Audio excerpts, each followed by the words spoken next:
क्योंकि डीडीए में जब ये पार्क था ना, इसमें कुछ नहीं होता था, ना तो सफाई होती थी। सफाई भी जब से हम जीते थे तो हमने इसमें सफाई व्यवस्था करवानी शुरू कर दी थी, क्योंकि बाकी हमारे अधिकार क्षेत्र में नहीं था, वो हम कुछ नहीं करवा सकते थे इसमें। अब आप बताइए, पवन जी के गली में आप घुस सकते हो? मैं चैलेंज करता हूँ, पवन जी को अभी बुलाओ, दशरथपुरी में आप एंट्री करके दिखा दो। आप इतना कीचड़ पड़ा हुआ है, 2.5 साल से वहाँ नरकी जीवन जी रहे हैं लोग। पवन मिश्रा जी राजनीति कर रहे हैं कौन पवन मिश्रा? आप विधायक जी को बुलाओ, मैं उनसे बात करूंगा ना। ये पवन मिश्रा, अमन मिश्रा जैसे लल्लू पुच्चो बहुत नेता घूमते हैं, मैं उन सबके मुंह लगूंगा क्या? नमस्कार, मैं प्रभात रंजन मिश्रा, आप देख रहे हैं नेशन लाइव। इस वक्त हम एक बहुचर्चित पार्क में हैं। ये पार्क सूर्य उपासना पार्क के नाम से जाना जाता है। यहाँ पे छठ मनाई जाती है और ये पार्क पहले डीडीए के पास था, बाद में ये एमसीडी के पास आया। इस वक्त हमारे साथ डाबरी वार्ड की निगम पार्षदा श्रीमती रेखा चौहान हैं और इस वार्ड को, इस पार्क को इनका ड्रीम प्रोजेक्ट कहा जाता है। रेखा चौहान उन नेताओं में से हैं जिनके ऊपर आम आदमी पार्टी बड़ी तीखी नज़र रखे हुए हैं। आज आपका जन्मदिन है, दौरे पे आप निकली हैं, पहले तो आपको जन्मदिन की शुभकामनाएं। ये पार्क एक ऐसा मसला चुनाव के वक्त में ज़रूर बनेगा जिस पर आपकी बड़ी प्रतिक्रियाएं ली जाएंगी, क्योंकि बाहर एमसीडी का बारात घर है, वॉशरूम है, शादियों वगैरह के सीज़न में कूड़ा गंदगी ये सारी की सारी चीज़ें रहती हैं और तमाम आम आदमी पार्टी के जो भावी उम्मीदवार हैं वो इस बात को लेके आपको लगातार क्रिटिसाइज़ कर रहे हैं कि आप इस पार्क के मेंटेनेंस में, इस बारात घर के मेंटेनेंस में फेल हुई हैं। देखिए, सबसे पहले तो आज महाशिवरात्रि का दिन है। आप सभी क्षेत्रवासियों को और आपको भी शिवरात्रि की बहुत बहुत शुभकामनाएं देती हूँ और बहुत बहुत बधाई देती हूँ। और मैं एक बात और कहना चाहूँगी सच्चे मन से कि आज शिवरात्रि का दिन है, मैंने भी फास्ट रखा है, बहुत सारे लोगों ने फास्ट रखा होगा। सच्चे मन से मैं ये कहना चाहूँगी कि ईमानदारी से 5 साल काम किया है और मैं कहाँ फेल हुई हूँ, कहाँ फेल नहीं हुई, ये क्षेत्र की जनता आपको बताएगी। मैंने भरसक प्रयास किए हैं विनय जी ने और हमने दोनों लोगों ने 5 साल में कि कहीं कोई कमी नहीं छोड़ी है। जो काम जितना पैसा मिला वो पैसे से किया, जो पैसा नहीं मिला, जो काम बिना पैसे के थे वो बिना पैसे के भी काम किए हैं। ये पार्क तो बहुत बड़ा पार्क था, इसमें एक बहुत ज़्यादा फंड की ज़रूरत थी। मेरी फ़ाइल अभी भी प्रोसेस में है। एक फंड हम दे चुके हैं, दूसरे फंड की फ़ाइल हमारी 40 लाख की फ़ाइल हमने दे रखी है कमिश्नर को। हमारी डीडीएच के पास वो फ़ाइल है। अगर वो फ़ाइल पास हो जाती, कोशिश में लगे हुए हैं, आपको पता टाइम पीरियड ख़त्म होने वाला है, और ये जैसे भी फाइल हो जाती है तो इसका एक भव्य पार्क तो हम बनाएंगे। उसके अलावा मैं आपको बताना चाहूँगी कि दावड़ी वार्ड में फुटपाथ पे लेन में जिनमें कोई पैसा नहीं लगना था, मैंने अपने हॉर्टिकल्चर से मिलके वहाँ से मलबा उठवाया और वहाँ हॉर्टिकल्चर से छोटे छोटे पेड़ पौधे लगवाए हैं।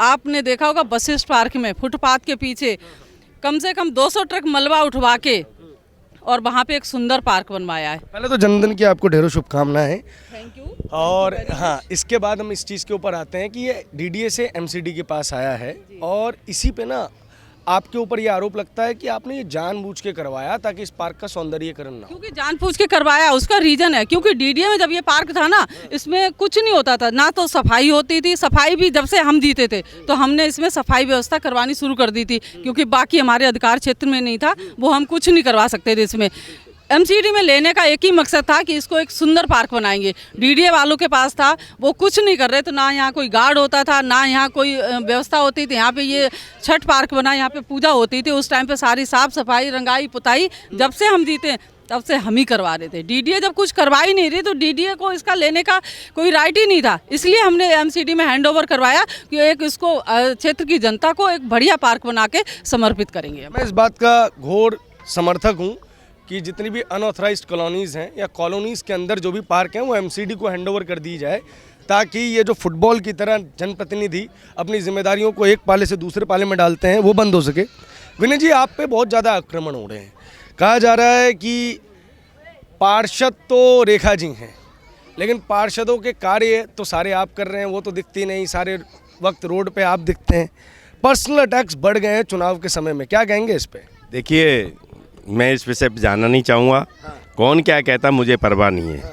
मुझे परवाह है 5 वर्ष पहले दावड़ी वार्ड की जनता ने एक प्यार और विश्वास जो हम पर जताया था, रेखा जी को बहुमतपूर्ण बहुमत और बहुत बड़े बहुमत से जितवाया था, वो हमारी नैतिक, मैंने 5 साल पहले भी मेरे रिकॉर्डेड आप देख लीजिएगा, 5 साल पहले भी मेरी स्टेटमेंट है कि निगम एज ए निगम पार्षद के जो भी कार्य हैं वो हमारी नैतिक जिम्मेदारी है।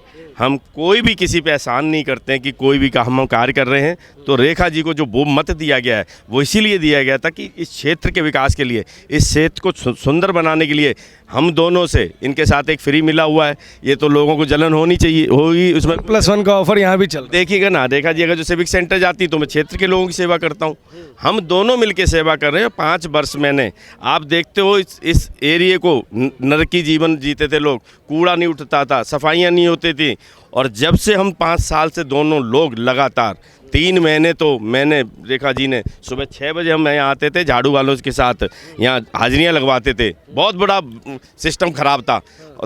4-4 घंटे 5-5 घंटे मैं पत्नी दोनों बिना चाय नाश्ता किए हुए मैं क्षेत्र की सेवा, एक कॉलोनी को मैंने सफाई अभियान चलाया। और फिर उसके बाद लगातार, ये तो हमें सबसे बड़ा दुर्भाग्य रहा हमारा कि पिछले 2 वर्षों से कोरोना काल की वजह से बहुत चीज़ें जो हम कर सकते थे वो नहीं कर पाए हैं। फंड का अभाव तो नेचुरली रहा है, लेकिन बिना फंड के भी हमने वो कार्य कर दिए जो इस क्षेत्र में हो नहीं सकते थे। पवन मिश्रा जो कि उम्मीदवार, भावी उम्मीदवार हैं आम आदमी पार्टी के, उनका मैंने 2 दिन पहले इंटरव्यू किया है और उसमें उनके साथ हमने ऑन कैमरा ये बेट लगाई है। उन्होंने कहा है कि आप एमसीडी के कर्मचारियों की लिस्ट दिखाइए और वो कहाँ कहाँ काम कर रहे हैं वो बता दीजिए। अगर वो काम कर रहे हैं तो वो चुनाव नहीं लड़ेंगे। आप इस चैलेंज को स्वीकार करेंगे? ऐसा है, पवन मिश्रा जिस कॉलोनी में रहते हैं ना, 2.5 साल से उसको नरकी जीवन बना रखा है। मैं पवन जी की क्या बात करूं? जो व्यक्ति अपनी गली नहीं ठीक करवा सकता ना, वो किसी को क्या चैलेंज करेगा? और कोई प्रत्याशी हो, मुझे उससे क्या लेना देना है, वो आइएगा, ये कोई मेरी जिम्मेदारी थोड़ी ना। ये रजिस्टर रखा, यहाँ पे हाजिरियाँ लगती हैं। अब आप बताइए, पवन जी के गली में आप घुस सकते हो?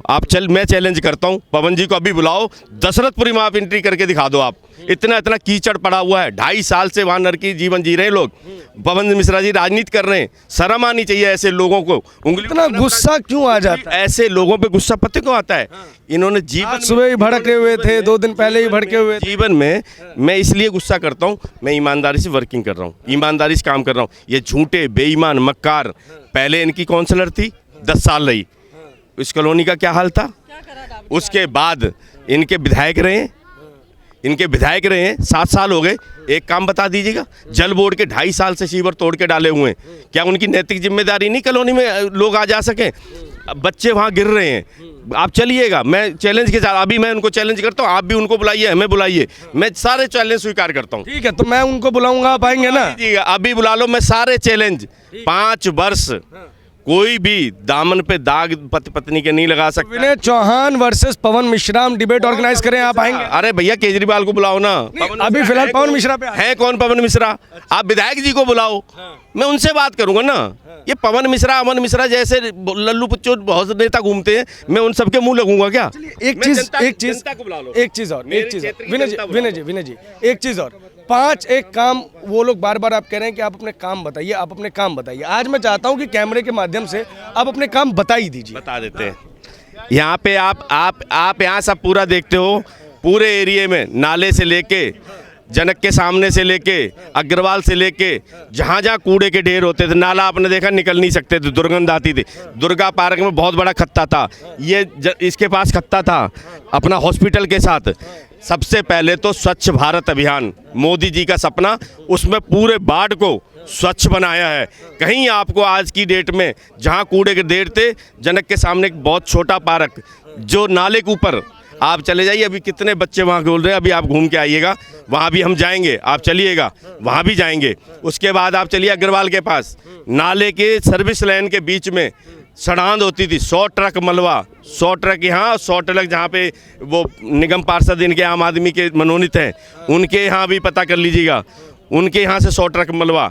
और वहाँ भी अग्रवाल पे सर्विस लाइन पे एक छोटा सा पार्क, बड़े बुजुर्ग बेंचें, लाइटें, पूरे एरिए में डार्क सपोर्ट थे, वहाँ खंबे के साथ लाइटें लगवाई हैं, पूरे एरिए की LED लाइट से चमकाया है। स्वच्छता अभियान, जहाँ जहाँ रोडें टूटी हैं वहाँ कैसे सफाई करवा दें। आपको पता दिल्ली में कितना पॉल्यूशन है, उस पॉल्यूशन में क्या हम धूल उड़वाएं और डस्ट करके लोगों को मार दें? जो पवन मिश्रा जी कह रहे हैं कि झाड़ू वाले नहीं आते हैं, उस गली में झाड़ू लग सकता क्या?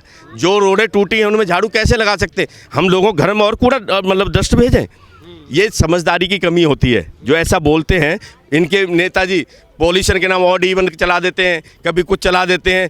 किया है उन्होंने कोई काम? आज रोड पे आप देखिए, चैलेंज के साथ कहता पूरी दिल्ली में अगर जो कोई ठेके 2 सील हुए ना, मान लो 5-7 ठेके सील हुए तो उसमें 2 ठेके दाबड़ी बाड़ में करवाए हैं। ये ईमानदारी की मिसाल है हमारी। दोनों ठेके हमने सील करवाए हैं। ये जो हम कहते हैं हम वो करते हैं। एक और अंतिम सवाल, आज इसी पे इस डिबेट को ख़त्म करेंगे। 2 चीज़ें कही जा रही हैं, एक यहाँ पे एक वॉशरूम है और एक जनक के पास वॉशरूम है, वो दोनों बंद रहते हैं, क्या वजह है? वजह ये है, हम इसको NGO को देना चाहते थे। देखिए, हम सरकारी कर्मचारी अगर जो नहीं लगाते हैं, ये 13-14 लाख का बहुत मेहनत से ये हमने बाथरूम बनवाए थे। इन बाथरूम में से खोल के आप छोड़ दिए, थोड़ी देर बाद ना टोटी मिलेगी ना वो मिलेगा, सारी चीज़ें चोरी हो जाती हैं। 3-3 बार मैं चेंज करवा सकूँ, हमारे अफसर परेशान हैं। मतलब आप खोलना चाहते हैं, बस आपको NGO नहीं मिल रहा? NGO नहीं मिल रहा है, क्योंकि अभी हमने वो क्या था, 1-2 रुपए लेने लगे तो लोगों को ऑब्जेक्शन आ गया था। और 2 बजे तक हमारा सफाई कर्मचारी रहते हैं। ऐसा नहीं है कि नहीं रहते हैं, और लगातार हम इसको प्रयास कर रहे हैं कि कोई NGO मिले, क्योंकि हम उससे जूझ रहे हैं, फंड से जूझ रहे हैं। 3-3 महीने तनख्वाह नहीं। साउथ MCD तो फिर भी कि कहीं ना कहीं से जुगाड़ करके तनख्वाह भी दे रही है, और छोटे मोटे जैसे ये पार्क का डेवलपमेंट है, इसके लिए हम इतने पैसे लाए हैं। ये पार्क इतना बुरा हाल था, जब से 5 साल पहले हम जीते थे। यहाँ पे छठ प्रधान जी खड़े होंगे, कहाँ हैं हमारे प्रधान जी? वैशाली के प्रधान जी, उनसे पूछिएगा। मुझे किसी ने आज तक यहाँ बुलाया नहीं। मैंने नहीं कहा कि मुझे पहले 10 आदमी बुलाओ, चाय पिलाओ, जो नेता करते हैं ना। मैं स्वयं जाता हूँ, लोगों को कहता हूँ भैया मैं आपके बीच में आ रहा हूँ, अगर जो आपके पास समय तो मिलिए, नहीं तो कोई बात नहीं। ये पूरे पार्क को मैंने बड़ी मेहनत से, रेखा जी ने इतनी लड़ाई लड़के, उसके बाद 4 महीने फिर ये लॉकडाउन लग गया था, ठेकेदारों की स्ट्राइक हो गई थी। अभी 3 महीने बाद अब ठेकेदारों की इनकी पेमेंट नहीं हो रही 2-2 साल की। तो उस कुछ वजह रही हैं। ये कोई चुनाव के टाइम पे नहीं कर रहा हूँ मैं तो पहले दिन से काम कर रहा हूँ। और ये क्षेत्र के लोग खड़े हैं, ये जानते हैं, इनके बीच में कभी भी झाड़ू लेके पहुँच जाता हूँ, कभी भी सैनिटाइज। इतनी जब मुसीबत थी कोरोना काल में, तो मैंने और इन्होंने स्वयं सैनिटाइज घर घर जाके हफ्ते में 3 बार गाड़ी मंगा के सैनिटाइज करता था मैं अपने क्षेत्र को, 3 बार। और उसके बाद कोरोना काल में मेरे जितने ये मनीष जी खड़े हैं, ऐसे बहुत सारे मित्र थे, इनसे मैंने लाख रुपए तक इनसे इकट्ठा किया है। और उसके बाद सूखा राशन और पका हुआ भोजन लगातार हमने, हमारी रामलीला कमेटी के माध्यम से डेली 400 लोगों को तो हम पका हुआ भोजन देते थे। और कच्चा भोजन जब केजरीवाल यहाँ के गरीबों को आम आदमी के नाम पे बसों में भर भर के बॉर्डर पे छोड़ रहे थे ना, उस टाइम भारतीय जनता पार्टी का एक सिपाही, एक कार्यकर्ता, एक निगम पार्षद यहाँ सेवा कर रहा था। मोदी की टीम थी। ये वो राशन बेच के खा गए जो मोदी जी ने दे रखा है। उस राजन को आपने देखा हो कितनी बार पकड़ा गया, आप लोगों ने मीडिया में भी देखा है।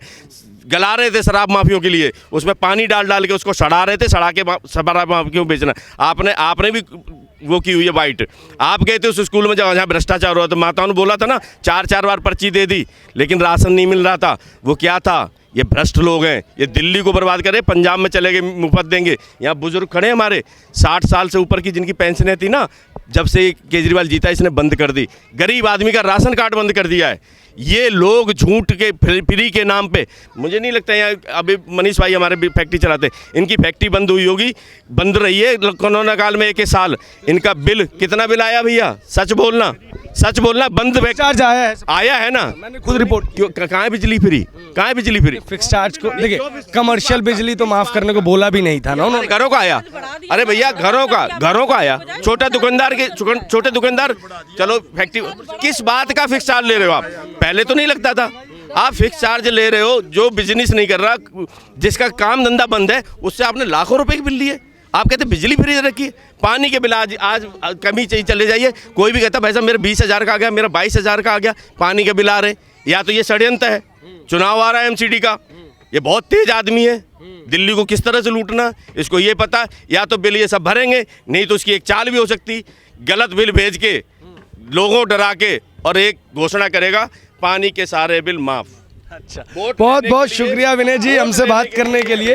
ये थी रेखा विनय चौहान हमारे साथ, जिन्होंने इस पार्क के मसले पर हमसे बातचीत की। निगम चुनाव आ चुके हैं, अब लगातार वादों का, प्रपंचों का, लगातार एक दूसरे के ऊपर आरोपों का, प्रत्यारोपों का दौर चलता रहेगा।